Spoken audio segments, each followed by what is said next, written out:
talk a little bit about the types of business entities.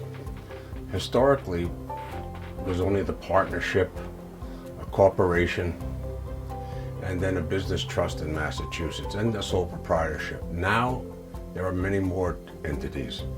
There's still the sole proprietorship, there's still a partnership, and there's many forms of partnerships, general partnerships, limited partnerships, common law partnerships. There's two different types of corporations for purposes of taxation.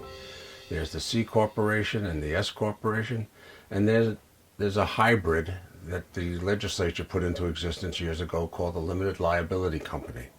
When that was enacted, it's a unique one from Massachusetts because you can elect to be taxed one of 5 different ways. You can elect to be taxed as a sole proprietor or disregarded entity, as the statute says, or you can elect to be taxed as a partnership, or you can elect to be taxed as either a corporation, C corporation, or S corporation. And the documents are drawn differently. Now, before anybody goes into business, what they really ought to do is sit down and prepare a business plan. What are you doing? What are you going to go after? Are you going to start from fresh, or are you going to try and buy something new? Or are you going to try something that's been in existence and where the owners are ready to sell out? Now, there are some businesses that by their nature are inherently dangerous, and you need the protection and the protection from liability of the corporation or the LLC. What do you mean by danger? You talk about higher risk? Construction companies. Okay. Physical danger to the employees. To the employees, to the neighborhood, companies, demolition companies, heavy equipment operators.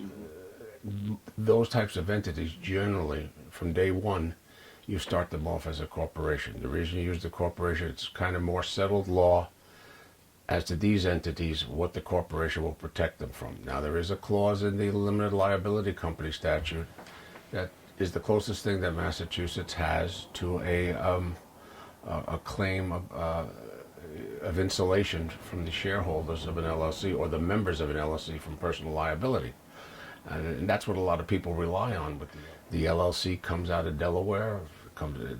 30 some odd states have LLC statutes. Massachusetts is a kind of a hybrid. It's not as flexible as Delaware, but it's better than others. It's better than New York. It's better than a variety of others. Quick follow-up, if I may, Richard. So let's say someone comes in and talks to you, and they'd like to open up a new business. They have a business plan, or at least a great thumbnail sketch of one, and they only really need a DBA or business certificate from the local city or town clerk. Can a business then change the formation of the legal entity later on? And how complicated or easy is that for someone? To change from a sole proprietor to an LLC or corporation is fairly straightforward. One of the drawbacks when you use a sole proprietorship and you file for your business certificate, make sure that where you're going to operate your business out of complies with zoning, because the first thing that's going to happen with the zoning, when you file that business certificate, it's going up to the building department, and the zoning office is going to be out there.